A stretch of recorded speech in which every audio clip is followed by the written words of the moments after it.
Part 4 की शुरुआत में हम मिकोतो को देखते हैं जो हारुआकी से फोन पर बात करते हुए उसे बताता है कि हमने मिकी सेंसेई से उसके घर का एड्रेस ले लिया है और हम अब वहीं आ रहे हैं। तभी हारुआकी चिल्लाकर कहता है, अगर लोगों को मेरे परिवार के बारे में पता चल गया तो मैं बहुत बड़ी मुसीबत में फंस जाऊंगा। जिस पर मिकोतो कहता है, मैं बाकी सबको शहर घुमाकर उनसे कह दूंगा कि जिस पेपर पर एड्रेस लिखा हुआ था वो खो गया है, जिसके बाद हम वापस आइलैंड पर चले जाएंगे। लेकिन मिकोतो के ये कहने के बावजूद भी हारुआकी को दाल में कुछ काला लगता है कि मिकोतो आखिर उसके साथ इतना अच्छा बिहेव क्यों कर रहा है, वो तो कितना ज्यादा गुस्सैल है। और ये बात मिकोतो सुन लेता है, जिसके बाद वो गुस्से में कहता है, मैं बाकी सबको लेकर कुछ घंटों में तुम्हारे घर पर आ रहा हूँ। जिसके बाद मिकोतो कॉल काट देता है और हारुआकी इतना ज्यादा परेशान हो जाता है कि वो पोटी करने के लिए बैठा था और वो खड़ा हो जाता है। लेकिन ज्यादा दिक्कत वाली बात तो ये है कि अब वो सभी इसके घर पर आने वाले हैं। इसके बाद हमें स्टेशन का सीन दिखाया जाता है जहाँ पर हम इन तीनों को खाना खाते हुए देखते हैं और जाशिकी इस वक्त बाथरूम गई है। लेकिन इसके बाद हम देखते हैं कि जाशिकी के पीछे दो लड़के पड़ चुके हैं और ये दोनों जाशिकी को उसके साथ घूमने चलने को कह रहे हैं। ये देख कोतारो हंसते हुए कहता है, ओहो, आज का दिन तो बहुत अच्छा जाएगा तुम्हारा। जाशिकी गुस्से में जवाब देती है, मेरा तो दिन अच्छा जाएगा लेकिन तुम एक वर्जिन ही मरोगे। ये बात सुन बेचारा कोतारो थोड़ा उदास हो जाता है। दूसरी ओर ये एक लड़का जाशिकी से कहता है, अरे मोहतरमा आप शांत हो जाइए। और इसके बाद कोतारो जाशिकी की मदद करने के लिए बस खड़ा ही होता है कि तभी वहाँ एक और बंदा आकर उन दोनों लड़कों से कहता है, उसे जाने दो। और उस बंदे को देखकर ये तीनों साथी जाशिकी बहुत ज्यादा हैरान होते हैं क्योंकि ये बंदा और कोई नहीं हारुआकी होता है। लेकिन तभी वो दोनों लड़के हारुआकी से बहस करने लगते हैं, हम तेरी बात क्यों माने, ये लड़की आज हमारे साथ जाएगी। हारुआकी बिल्कुल बैडास तरीके से कहता है, हाँ क्या कहा तूने। हारुआकी का ये रवैया देख ये दोनों लड़के तो बहुत डर जाते हैं। इन तीनों को समझ नहीं आता कि भैया हो क्या रहा है और इन तीनों को देखकर ऐसा क्यों लग रहा है जैसे इन पर कोई जादू सा हो गया हो। दूसरी ओर जाशिकी वो शर्मा रही है। जिसके बाद हारुआकी कहता है, अगर तुम दोनों किसी के साथ वक्त बिताना ही चाहते हो तो वो देखो वहाँ एक हॉट बुढ़िया खड़ी है। और हारुआकी उन दोनों को कुछ इस तरह घूर रहा था कि उन दोनों को ना चाहते हुए भी उस बुढ़िया के पास जाकर उससे चाय के लिए पूछना पड़ता है, लेकिन वो भी उनका पोपट करके उन्हें मना कर देती है। इसके बाद हारुआकी जाशिकी से पूछता है, तुम ठीक तो हो ना। जाशिकी इतनी ज्यादा शर्मा रही थी कि वो कुछ बोल ही नहीं पाती। लेकिन तभी मामेगिची आकर हारुआकी में मुक्का मारता है, सच सच बता तू कौन है, क्योंकि हमारे हारुआकी सेंसेई इतने औसम और कूल तो कभी हो ही नहीं सकते। साथ ही वो इतने स्टाइलिश कपड़े भी कभी नहीं पहनते, वो सिर्फ वही कपड़े पहनते हैं जो उनकी माँ खरीदती है उनके लिए। और तभी वहाँ पर एक और हारुआकी आता है मिकोतो का नाम लेते हुए और वो मिकोतो के सीने से लगकर कहता है, मुझ पर गुस्सा मत करना प्लीज। और इसके अगले सीन में हम इन सभी को एक कार में बैठे हुए देखते हैं और हमें पता चलता है कि वो दूसरा हारुआकी का ट्विन ब्रदर है और उनका नाम आमे है। आमे ये सभी मेरे स्टूडेंट्स हैं और इस प्लास्टिक बोतल में भी मेरा एक स्टूडेंट है। और कोतारो को इस बोतल में इसीलिए रहना पड़ रहा है क्योंकि कार में सिर्फ 5 लोगों के बैठने की जगह है। तभी मामेगिची आमे से कहता है, हे तुम में तो कुछ ज्यादा ही एटीट्यूड है। हारुआकी बताता है कि आमे को शुरुआत से ही इन भूतों, योकाई या ऐसी चीजों से नफरत करता आया है। अगले सीन में हम देखते हैं कि ये सभी हारुआकी के घर पहुंच चुके हैं और बगल में ही एक श्राइन का गेट था।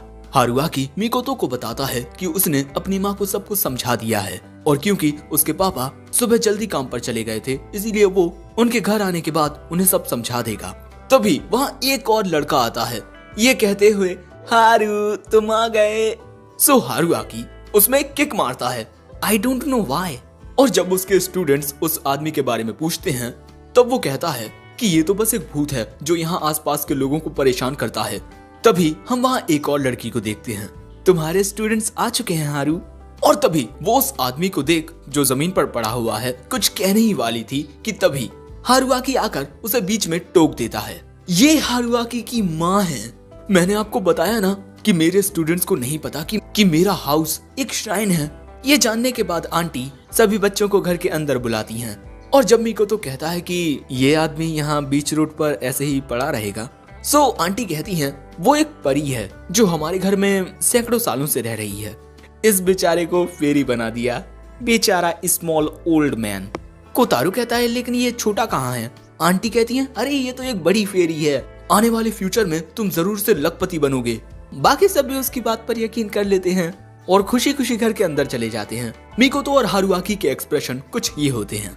अगले सीन में हम इन सभी को एक साथ बैठे हुए देखते हैं। वैसे हारुआकी के घर में सबको पता होता है कि ये सभी योकाई हैं। तभी मामेकिची पूछता है कि हारुआकी बचपन में कैसा था? आंटी बताती हैं कि जैसा वो आज है वैसा ही वो बचपन में भी था। आमे बहुत छोटी उम्र में ही खड़ा होना सीख गया था, लेकिन हारुआकी सिर्फ रेंग ही पा रहा था। लेकिन तभी किसी लड़की की स्कूल यूनिफॉर्म हवा में उड़ते हुए वहां आ जाती है और उसे देखते ही हारुआकी खड़ा हो जाता है और यूनिफॉर्म उठाने के लिए उसकी ओर जाने भी लगता है। जो बात सुन कोतारो और मामेकिची हारुआकी को बड़ी अजीब नजरों से घूरने लगते हैं और इससे पहले कि आंटी कुछ आगे बताती तभी वो परी वहां दरवाजा खोल आने की कोशिश करती है। आंटी अगले ही पल में दरवाजा बंद करते हुए पूछती हैं हारुआकी कैसा टीचर है?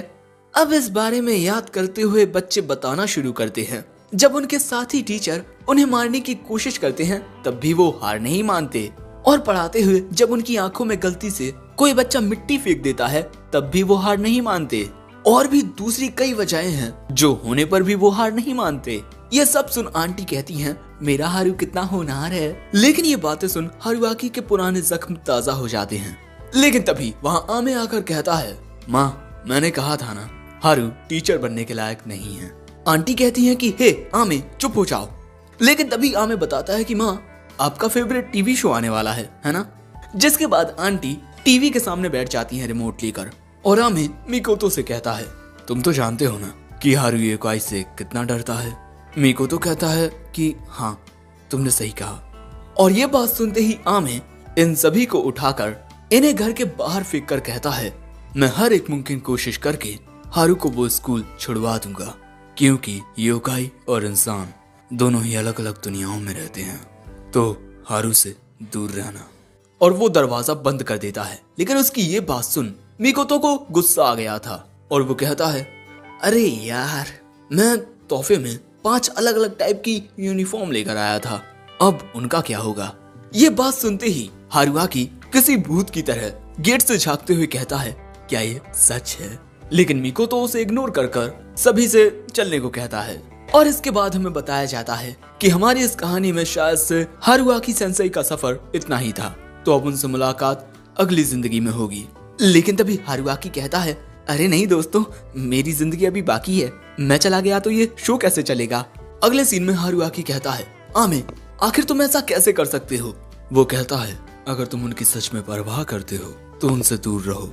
लेकिन तभी मामेकिची और कोतारो दरवाजे से आधे निकलकर कहते हैं लगता है तुम्हें तुम्हारे भाई के साथ ब्रदर कॉम्प्लेक्स है।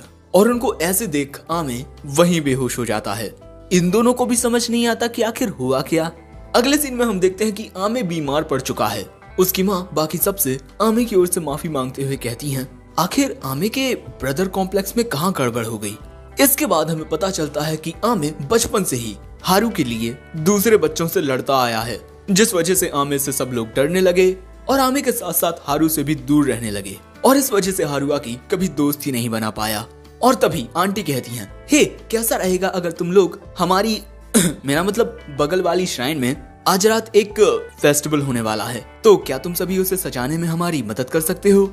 और इसके अगले सीन में हम इन सभी को इसी श्राइन में देखते हैं जो पहले से ही काफी ज्यादा सजी हुई थी और हारुआकी को इन सभी की मदद यो फिशिंग और शूटिंग गेम के लिए चाहिए। शूटिंग गेम तो ठीक है दोस्तों, लेकिन शूटिंग गेम में मिलने वाले प्राइज बहुत अच्छे तो नहीं हैं। तभी मामेकिची सजेस्ट करता है कि क्यों ना हम इन मैंड्रागोरास को इसी शूटिंग प्राइज में शामिल कर लें। इसके बाद ये देखो ये ज्यादा बेहतर लग रहा है ना। सभी मैंड्रागोरास भी कह रहे थे हमें मारो हमें मारो, जिसके बाद हारुआकी उन पर निशाना लगाने की कोशिश करता है। सो एक मैंड्रागोरा हाथ से ही उसकी गोली को फेंकते हुए कहता है अबे चूतिए। तभी मामेकिची मिकोतो से पूछता है कि हम इन चीजों को और भी ज्यादा मजेदार कैसे बना सकते हैं। मिकोतो एक आइडिया देता है हम इसे पॉइंट बेस्ड बनाते हैं। टारगेट बना हुआ है हमारा हारुआकी। कोतारू सजेस्ट करता है कि क्यों ना हम हिट करने के लिए इन मड बॉल्स का यूज करें। लेकिन तभी जाशिकी गन से निशाना लगाती है और गोली हारुआकी के कान को छूते हुए जाती है। जिसके बाद हारुआकी इन सभी से कह देता है कि कुछ ही देर में यहाँ पर लोग आ जाएंगे, इसीलिए कोई भी अब अपनी मैजिक पावर्स का यूज नहीं करेगा। अगले सीन में हम देखते हैं कि रात के वक्त फेस्टिवल में काफी सारे लोग आ चुके हैं और फेस्टिवल में एक शॉप में हम इन तीनों को बैठा हुआ देखते हैं। यो यो फिशिंग। हारुआकी नहीं चाहता था कि उसके भाई और मिकोतो के बीच चीजें बिगड़े, इसीलिए वो उन दोनों से पूछता है तुम दोनों क्या खाना चाहोगे। आमे तो बस एक ही चीज कहता है, लेकिन मिकोतो तो ऑर्डर देने लगता है। जिसके बाद हारुआकी वहां से चला जाता है और उसके जाने के बाद आमे कहता है काश मेरे पास हारू की तरह डीमंस को खत्म करने की ताकतें होती। और इसके बाद हमें पता चलता है कि इनकी ताकतें एक पीढ़ी से दूसरी पीढ़ी में जाती हैं, लेकिन पीढ़ी दर पीढ़ी उन ताकतों का असर कम होता जा रहा है। दूसरी ओर इन तीनों ने भी इस श्राइन में होने के बावजूद भी कुछ भी अजीब नोटिस नहीं किया, सिवाय इसके कि हारुआकी छोटे से बच्चों से डर रहा है। दूसरी ओर इस लड़के ने, जिसको हमने शुरुआत में देखा था, इसने इस आंटी को पटा लिया है। लेकिन इसके बाद हमें बताया जाता है कि हारुआकी की ताकतें मामूली नहीं हैं, उसको इनकी फैमिली पावर्स का एक स्ट्रॉन्गर वर्जन मिला है। जब ये छोटे थे तब ये आदमी आमे को अक्सर एक दरवाजे के पास जाने से रोकता था, क्योंकि वहाँ एक बहुत ही ज्यादा खतरनाक योकाई कैद है। इनके ग्रेट ग्रैंडफादर ने बहुत ही मुश्किल से उस योकाई को कैद किया था और इस योकाई को हराने की ताकतें सिर्फ हमारे पूर्वजों के पास थीं। लेकिन तभी इन अंकल की गलती की वजह से ये अलमारियां कुछ इस प्रकार गिरती हैं कि वो दरवाजा टूट ही जाता है। दरवाजे के टूटते ही इन्हें एक योकाई नजर आता है, जिसे देख इनकी फट जाती है। वैसे ये एक काफी खतरनाक योकाई होता है। शूनोबन, एक ऐसा योकाई जो इंसानों से उनकी आत्माओं को छीन लेता है। अंकल की आत्मा तो इसे देखते ही निकल जाती है। जिसके बाद आमे अंकल की आत्मा को लेकर भागने की कोशिश करता है, लेकिन तभी वो योकाई उसके सामने आ जाता है और अंकल की आत्मा को खाने की कोशिश करने लगता है।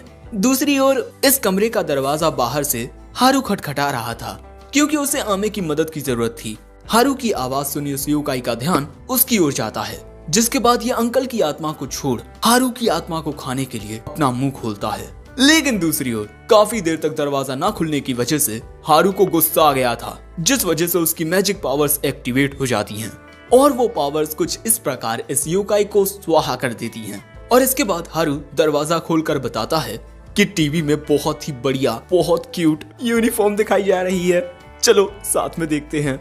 और यहाँ आमे मिकोतो को हारू के बचपन की यही बात बता रहा था, लेकिन आमे की पोनीटेल ने दिल का शेप बना लिया है। शायद से उसी वक्त से आमे को हारू से बहुत लगाव हो गया। लेकिन तभी मिकोतो कहता है कि अगर हारुआकी के पास ये ताकतें थीं, तो तुमने उसे पहले योकाई के बारे में क्यों नहीं बताया। आमे बताता है कि इससे पहले हारू को उसकी ताकतों के बारे में पता चलता, वो हर बार गलती से ही अपनी ताकतों को एक्टिवेट करके उसके सामने आने वाले हर एक योकाई को खत्म कर देता।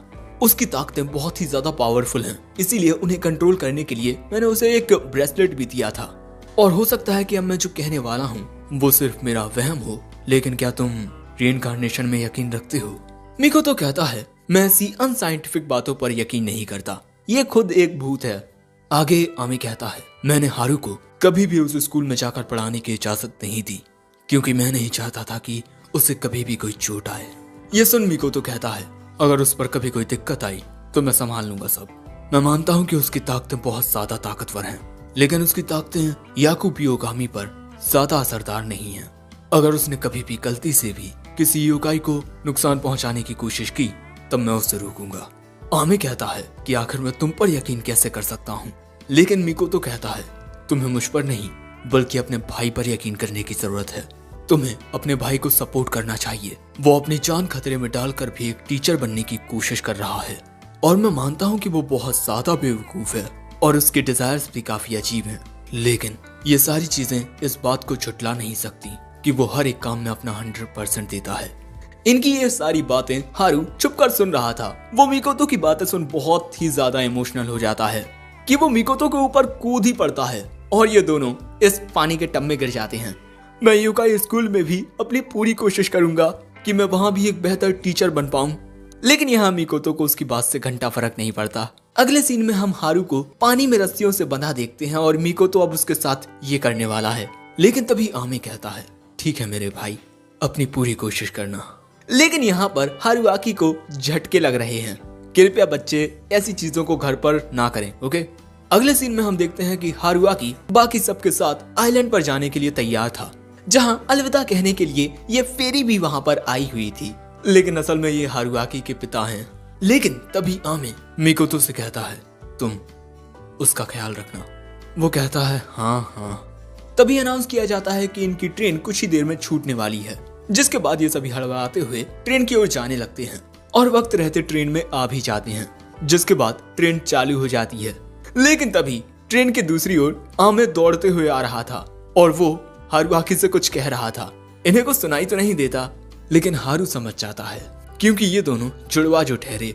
तुम अपनी पूरी कोशिश करना हारू, तुम्हारा भाई यहाँ तुम्हारे आने का इंतजार करेगा। जिसके बाद ट्रेन चली जाती है और यहाँ आमे कहता है, हारू वो ट्रेन हकाता की ओर गई है। समझ रहे हो, वो सभी गलत डायरेक्शन वाली ट्रेन में बैठ गए हैं। यानी कि अगले एपिसोड में और भी ज्यादा मजा आने वाला है। तो अगला एपिसोड देखने के लिए इस पर जल्दी से काफी सारे लाइक्स कर दो और कमेंट भी। साथ ही चैनल को सब्सक्राइब ना किया हो तो वो भी कर दो। और आखिर में सायोनारा।